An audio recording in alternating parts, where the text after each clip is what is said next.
A very good morning to all of you dear student। ये अपनी class BSc पाठ तृतीय अकार्बनिक रसायन की है। बीएससी पाठ तृतीय के अंदर हमने लगभग 2.5 यूनिट कंप्लीट कर लिया है। आज हम उससे अगले टॉपिक की तरफ अग्रसर होते हैं और आज हमारा एक नया टॉपिक स्टार्ट होता है और आपकी परीक्षा की दृष्टि से अकार्बनिक रसायन की दृष्टि से भी इम्पोर्टेंट है।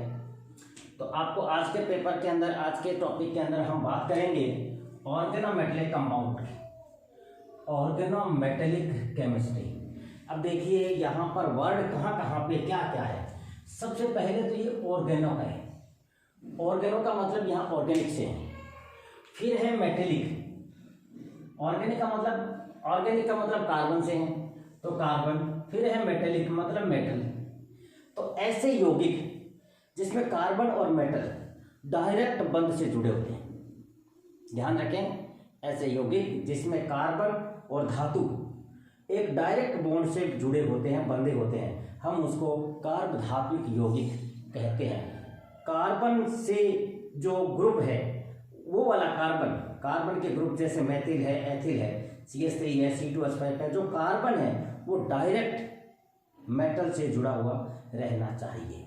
यदि कार्बन डायरेक्ट मेटल से जुड़ा हुआ नहीं होगा तो वो कंपाउंड ऑर्गेनोमेटेलिक नहीं होगा। जैसे C2H5ONa, जैसे हम बात करें सोडियम एथोक्साइड की, तो सोडियम मेटल है वो कार्बन से जुड़ा न होकर के ऑक्सीजन से जुड़ा है, तो हम उसे ऑर्गेनोमेटेलिक कंपाउंड नहीं कहेंगे। लेकिन यदि वही डाई एथिल लिथियम है, अर्थात carbon direct connect to lithium है, तो वो ऑर्गेनोमेटेलिक कंपाउंड है। तो यहाँ पे हम बात कर रहे हैं compound in beach MC, carbon और मेटल के बीच में एक बंध, वो भी कार्बन से जुड़ा हुआ है मेटल डायरेक्ट, उसे हम ऑर्गेनोमेटेलिक कंपाउंड कहते हैं। क्लियर बात। अब हम बात करें next, carbon means carbon of organic molecule. बात कही मैंने कार्बन ऑफ ऑर्गेनिक मॉलिक्यूल, जैसे CH3 का कार्बन, C2H5 का कार्बन, ये वाला कार्बन जो ऑर्गेनिक मॉलिक्यूल्स है उसका कार्बन, हम वो कार्बन की बात करें। अब यदि हम यहाँ पर करें CO2, तो वो वाला कार्बन यहाँ इंक्लूड नहीं है, यहाँ पे वही कार्बन इंक्लूड है जो कार्बनिक अणु वाला कार्बन है। तो इस प्रकार के जो होंगे वो ऑर्गेनोमेटेलिक होंगे। इसीलिए, और कुछ ऐसे भी है, इसीलिए मेटल के कार्बाइड और साइनाइड आर नॉट इंक्लूडेड, ये सभी इसमें इंक्लूड नहीं होते क्योंकि कार्बन इसमें सिंगल नहीं है। ध्यान रखें आप, मैंने ये कहा कि कार्बन कौन सा, ऑर्गेनिक मॉलिक्यूल से रिलेटेड कार्बन। अब यदि हम KCN की बात करें तो ये कार्बन है, लेकिन ये कार्बन अकेला यहाँ नहीं है, ये पूरा ग्रुप है CN, तो मेटल है वो डायरेक्ट CN से कनेक्ट है, इसलिए ऑर्गेनोमेटेलिक नहीं। ये हम बात करेंगे तो कैल्शियम है वो डायरेक्ट CN से रिलेटेड है, ये भी ऑर्गेनोमेटेलिक नहीं है। इसी प्रकार ये कैल्शियम है, ये कार्बाइड से रिलेटेड है क्योंकि ये कार्बन कार्बन आपस में जुड़े हुए हैं, ये ऑर्गेनिक मॉलिक्यूल नहीं है। तो ये इसी प्रकार Al4C3 है, ये सभी ऐसे हैं जो OMC या ऑर्गेनोमेटेलिक कंपाउंड नहीं। बट मेटल कार्बोनिल, जैसे ये वाले tetra carbonyl nickel, penta carbonyl iron, hexa carbonyl chromium, ये सभी ऑर्गेनोमेटेलिक कंपाउंड होते हैं क्योंकि इसमें ये जो CO है वो डायरेक्ट कनेक्ट किसके साथ है, Cr के साथ है, ये CO कार्बोनिल है। अब यहाँ पर R include in it according to definition, परिभाषा के अनुसार क्या हम मानते हैं, C2H5ONa, CH3CONa are not in this series. ये इसमें सीरीज में शामिल नहीं है क्योंकि सोडियम है वो मेटल है, वो किससे जुड़ा हुआ है, ऑक्सीजन से, न कि कार्बन से। तो carbon is not direct connect with metal, carbon है वो मेटल से सीधा कनेक्ट नहीं है। Some non metals also include. अब ये भी बात कह सकते हैं, कुछ ऐसे अधातु भी है जिनकी विद्युत ऋणता का मान 2.5 से कम है, जिनकी विद्युत ऋणता का मान 2.5 से कम है, 2.5 से लेस देन है, इलेक्ट्रोनेगेटिविटी इज लेस देन 2.5, वो यदि में वो है तो वे वाले भी क्या हो सकते हैं, ऑर्गेनोमेटेलिक कंपाउंड हो सकते हैं। तो some non metals are also included, जैसे बोरॉन है, आर्सेनिक है और सिलिकॉन है। ध्यान रखें, बोरोन, आर्सेनिक और सिलिकॉन, इसकी विद्युत ऋणता का मान 2.5 से कम होता है, और 2.5 से कम होने के कारण ये भी मेटल की जगह यूज किए जा सकते हैं। इनके साथ भी कार्बन अटैच होगा तो वो और OMC बना सकता है, ऑर्गेनोमेटेलिक कंपाउंड हो सकता है। अब कुछ एग्जांपल है, जैसे ऑर्गेनोमेटेलिक कंपाउंड्स के ये डाईमेथिल जिंक, डाईमेथिल में जिंक के साथ कार्बन डायरेक्टली कनेक्टेड है। ये तो बहुत अच्छा एग्जांपल आप लोग पढ़ते आए हैं प्रीवियस की क्लासों में भी। मेथिल मैग्नीशियम ब्रोमाइड, जिसको हम लोग GR कहते हैं, ग्रिग्नार्ड रिएजेंट कहते हैं, जिसके सहायता से लगभग सभी प्रकार के कार्बनिक यौगिक बनाए जा सकते हैं। तो ये कार्बनिक यौगिक बनाने में इसका सर्वाधिक यूज होता है, और इसको बनाने वाले थे विक्टर ग्रिग्नार्ड। 1900 में विक्टर ग्रिग्नार्ड ने इसको बनाया था, और ये इतना ज़्यादा यूजफुल हुआ कि इसकी सहायता से सभी ऑर्गेनिक कंपाउंड बनाए जा सकते हैं। इसलिए विक्टर ग्रिग्नार्ड को नोबेल प्राइज भी दिया गया था। ये जैसे कार्बन है, 3 कार्बन एल्यूमिनियम के साथ जुड़े हैं, तो कार्बन और एल्यूमिनियम के साथ बॉन्डिंग डायरेक्ट है, ये भी ऑर्गेनोमेटेलिक। 4 कार्बन जुड़े हुए हैं टिन के साथ, ये भी ऑर्गेनोमेटेलिक है। ये आपको पता है, मैंने मेथिल लिथियम है, ये भी एथिलिथियम ऑर्गेनोमेटेलिक है। ये डाई एथिल मरकरी है, ये भी मरकरी एक मेटल है, कार्बन जुड़े हुए हैं। ये भी सिलिकॉन है। अब ये यहाँ सिलिकॉन आ गया, मैं बात करी थी ना ये वाली, ये सिलिकॉन है। अब ये सिलिकॉन हालांकि नॉन मेटल है, फिर भी ये OMG बना सकता है, क्योंकि इसकी जो विद्युत ऋणता का मान है वो 2.5 से कम है। आयरन का फेरोसिन कंपाउंड जाना पहचाना है, फेरोसिन है, सैंडविच कंपाउंड है, आयरन है, जो 2 रिंग के बीच के अंदर वैसे हैं जैसे सैंडविच के अंदर मसाला भरा रहता है ब्रेडों के बीच में। अब ये जैसे टेट्रामेथिल है, तो ये कार्बन लेड के साथ जुड़े हुए हैं। तो इस प्रकार के ये जो यौगिक है, ये सभी ऑर्गेनोमेटेलिक यौगिक कहलाते हैं। अब हम इसके बारे में आगे और देखें। सबसे पहले एट फर्स्ट कब, 1827 में, ध्यान रखें 1827 सबसे पहले शुरुआत। ये थे WC जेस, क्या नाम है, WC जेस। इन्होंने प्लेटिनम और एथीन की मॉलिक्यूल की सहायता से, प्लेटिनम सेकंड और एथीन C2H4 और प्लेटिनम, इनकी सहायता से एक कंपाउंड बनाया जिसको ऑर्गेनोमेटेलिक कंपाउंड कहा। और इनके द्वारा बनाया गया जो कंपाउंड था उसका नाम बनाया किसने, जेसन, इसीलिए उसका नाम जेसे सोल्ट भी कह दिया गया। तो इसको बनाने के लिए किसका यूज किया गया था, इसको बनाने के लिए एथीन और प्लेटिनम सेकंड। ये कौन सा है, ये वाला है, ये एथीन, ये पोटेशियम, और ये वाला एथीन, और ये प्लेटिनम, ये वाला है। तो ये जेसे सोल्ट है, ये सबसे पहला ऑर्गेनोमेटेलिक कंपाउंड है जिसको WC जेस ने बनाया था, जिसका नाम जेसे सोल्ट है। बात करें 1827 के बाद 1900 के अंदर क्या है, विक्टर ग्रिग्नार्ड GR, इन्होंने ग्रिग्नार्ड रिएजेंट बनाया RNGX, बहुत ही प्रचलित। सभी ऑर्गेनोमेटेलिक इसकी सहायता से लगभग सभी प्रकार के कार्बनिक यौगिक बनाए जा सकते हैं। तो ये बहुत इंपॉर्टेंट और यूजफुल ऑर्गेनोमेटेलिक कंपाउंड रहा, और ये विक्टर ग्रिग्नार्ड ने सन 1900 में बनाया, ये भी ऑर्गेनोमेटेलिक है। उसके बाद 1849, ये वाला 1849 में एडवर्ड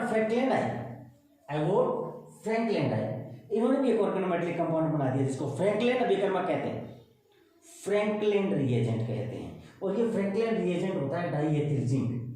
ये किसने बनाया था, ये एडवर्ड फ्रैंकलैंड ने बनाया था, इसी कारण इसको हम फ्रैंकलैंड अभिकर्मक के नाम से भी जानते हैं। ये इनका एक जनरल इंट्रोडक्शन था जो कि आपके सिलेबस के अंदर भी है, और आपको इस इंट्रोडक्शन को देखते भी रहना है, सीरियसली इसको पढ़ना भी है। अब मैं आगे आपसे बात करूंगा इनके नोमेनक्लेचर, इनके नामकरण की बात करूंगा। ये तो क्लियर हो गया, ये जनरल इंट्रोडक्शन था।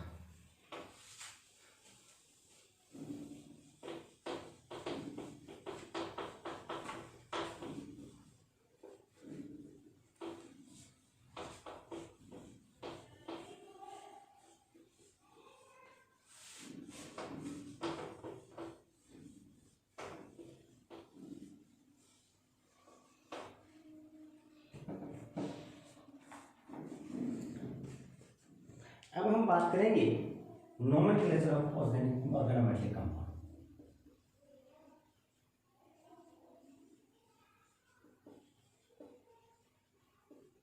कौन से का मतलब ऑर्गेनोमेटेलिक कंपाउंड है। ऑर्गेनोमेटेलिक कंपाउंड के नामकरण कैसे किया जाता है, नोमेनक्लेचर।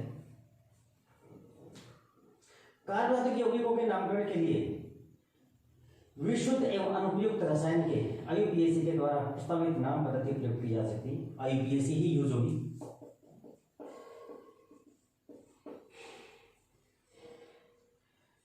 अब इनके लिए क्या क्या पॉइंट्स है। नंबर 1, इनके सूत्र व नाम में कार्बनिक समूह को पहले फर्स्ट ऑर्गेनिक ग्रुप, फर्स्ट सबसे पहले किसका नाम देंगे हम, कार्बनिक समूह का, तथा बाद में धातु को लिखते हैं, उसके बाद आफ्टर मेटल। पहले ऑर्गेनिक और उसके बाद में धातु। नाम टुकड़ों में नहीं लिखकर पूरा नाम एक शब्द के रूप में लिखा जाता है। अब इसके अंदर स्पेस बीच में हम नहीं देंगे, पूरे को एक साथ हम लिखेंगे। जैसे एक एग्जांपल मैं आपके सामने लेता हूं, C6H5Na, C6H5Na।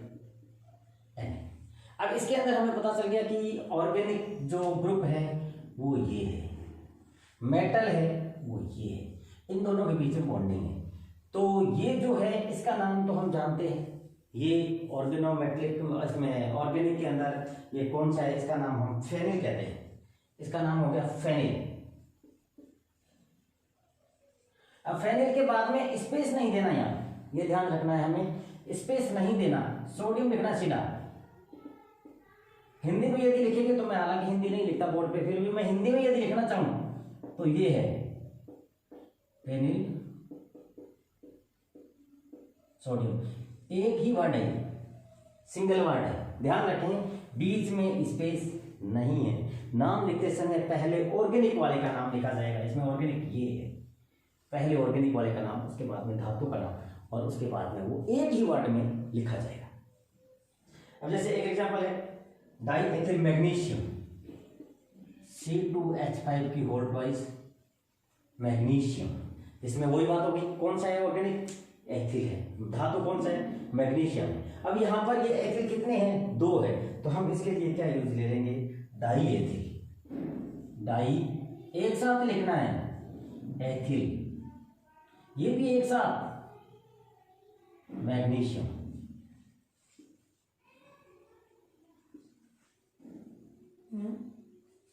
अब यहां पर हम मैग्नीशियम में M बड़ा नहीं लिखेंगे, ध्यान रखें, यहां भी सोडियम में S बड़ा नहीं लिखेंगे, छोटा ही लिखेंगे, क्योंकि एक ही वर्ड में है। एक और एग्जांपल, ट्राइमेथिल एल्यूमिनियम, CH3 की होल थ्राइस एल्यूमिनियम। तो इसमें क्या हो जाएगा, T बड़ा, ट्राई मैथिल एल्यूमिनियम।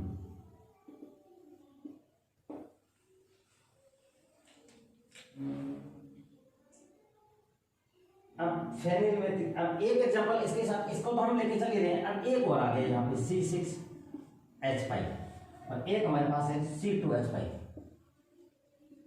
और ये Mg। अब यहाँ पे 2 प्रकार के समूह ऑर्गेनिक वाले 2 आ गए, एक तो फेनिल है, इसको हमने क्या कह दिया, और ये हो गया एथिल। अब इन दोनों को लिखना पड़ेगा, क्योंकि दोनों कार्बनिक है, इनको पहले लिखना पड़ेगा। तो पहले हम फेनिल को लिखें या एथिल को लिखें, यहाँ हम लोग अल्फाबेट काम में लेंगे, जिसका अल्फाबेट पहले आएगा हम उसको पहले लिखेंगे। तो अल्फाबेट पहले एथिल है तो इसका नाम हो जाएगा तो एथिल फेनिल मैग्नीशियम।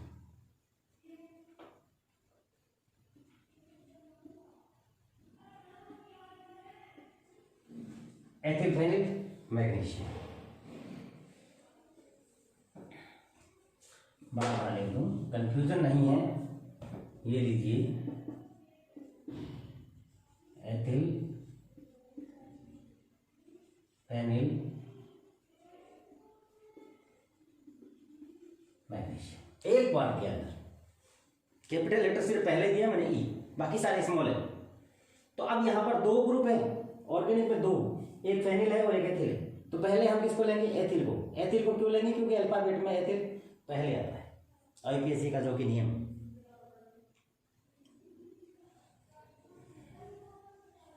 अब हम दूसरे नियम की चलें।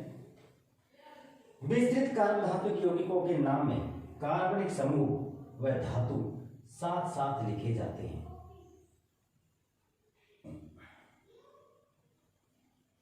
कुछ स्थान छोड़कर अकार्बनिक भाग लिखा जाता है। ये भी एक अगला एग्जांपल है हमारा 2 नंबर पॉइंट। यदि कोई मिक्स्ड है, मिक्स्ड जिसके साथ कोई दूसरा भी जुड़ा हुआ है, और मिक्स्ड के लिए जैसे एक एग्जांपल मैं ले लेता हूं C6H5MgI, C6H5MgI, ये मिक्स हो गया।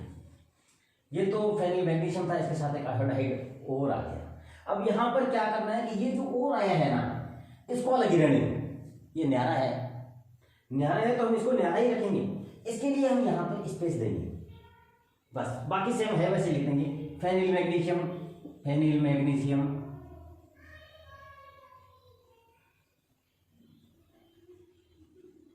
एक वर्ड में, आयोडाइड अलग है, अलग लिख दो, बस।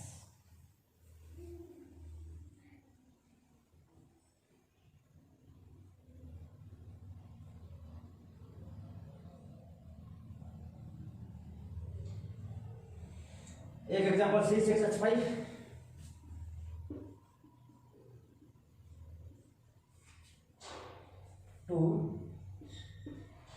2SnCl2। अब यहां पर हम कह सकते हैं कि -1 और -1 है तो -4 हो गए ना, -4 हो गए तो इसका भी क्या हो जाएगा? +4 होगा। तो हम इसके लिए नाम क्या देंगे? नाम तो वही देना है हमें, क्योंकि स्टार्ट तो हम यहीं से करेंगे ना।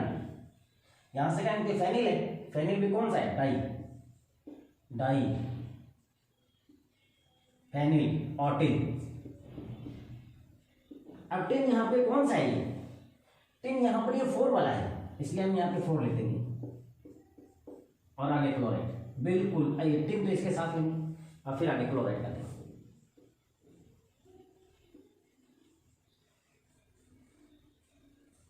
जैसे अपनी हैबिट बनी होती है कि हम टिन आके अलग लिख देते हैं, अलग नहीं लिखना, बिल्कुल नहीं लिखना, इसके साथ लिखना है।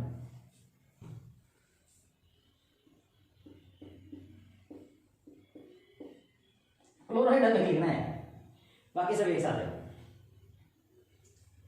अब एक और है CH3 की हो थ्राइस SnCl।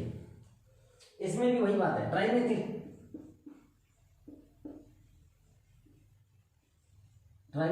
आगे क्या? टिन है,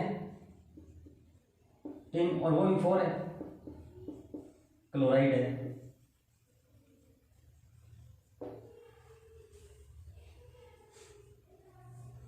सिलिकॉन, बोरोन आदि तत्वों के कार्बन धातु की यौगिकों के नाम इनके हाइड्राइड के विलकुलों के रूप में लिखे जाते हैं। हाइड्राइडों के विलकुलों के रूप में लिखे जाते हैं। यदि हम नॉन मेटल लेंगे, नेक्स्ट में हम बात करें नॉन मेटल, कौन सी? जिसकी विद्युत ऋणता 2.5 से कम है, जो बोरोन, सिलिकॉन, आर्सेनिक की बात हमने की थी। उनके साथ यदि इनके हाइड्राइड है तो सिलिकॉन, बोरोन आदि तत्वों के कार्बनिक यौगिकों के नाम इनके हाइड्राइड के डेरिवेटिव के रूप में लिखेंगे। हाइड्राइड के डेरिवेटिव का मतलब SiH4 है, SiH4 है, तो इसको हम लोग क्या कहेंगे? सीलेन है। और यदि BH3 है तो बोरेन। ये हम इनको इनके डेरिवेटिव के रूप में लिखेंगे। अब एक एग्जांपल मैं दे दूं आपको, CH3 की होल 4 ऐसा ही। अब ये टेट्रामेथिल हो गया, ये जो टेट्रामेथिल है, और उसके बाद ऐसा ही तो हमने इसके डेरिवेटिव रूप में सिलेन कह दिया, तो ये टेट्रा मेथिल सिलेन।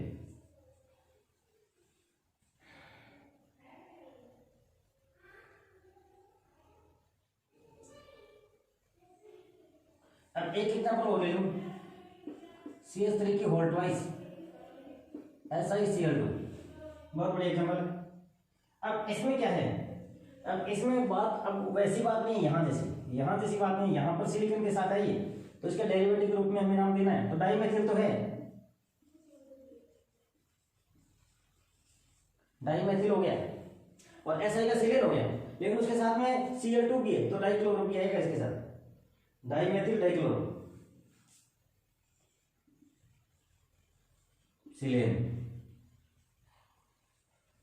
आएगा सारा एक ही वर्ड में, एक छोटा ही लगाएंगे, एक ही वर्ड में, सिंगल वर्ड में आएगा। हिंदी में लिखेंगे तो क्या लिखेंगे, डाई मैथिल डाई क्लोरो सिलेन। जैसे कभी कभार पुराना इतिहास लिखते हैं तो इतिहास के अंदर आपको यही मिलता है, पूरी लाइन एक साथ खींची होती है, इसी प्रकार यहाँ भी उसी प्रकार से हम लिखेंगे, कोई बीच में स्पेस हम नहीं देंगे। तो ये IUPAC के हिसाब से इनके नामकरण किए जाते हैं।